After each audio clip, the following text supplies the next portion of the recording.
பாத்தீங்களாமா? மாறி கண்டிப்பா ஜெயிக்க மாட்டான்னு சொன்னீங்கல்ல, எப்படி ஜெயிச்சுட்டு வந்திருக்கான்னு பாருங்க.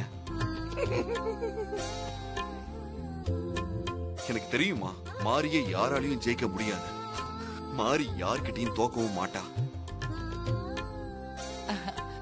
ரொம்ப சந்தோஷம் சூர்யா.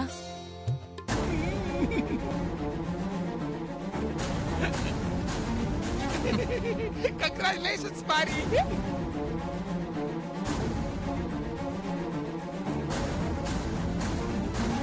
நான் தோத்துட்டேன். இப்படி வெறி பிடிச்சால இது அடுத்து கண்டிப்பா கண்ணதான் எடுக்கும். அதுக்கு முன்னாடி நாம எடுத்துருவோம். மாறிக்கிட்ட நான் தோத்து போயிட்டேன். ஜெயிச்சிர வேண்டியதான். தோத்துட்டேனே. ஆமா, நீங்க தோத்துட்டீங்க.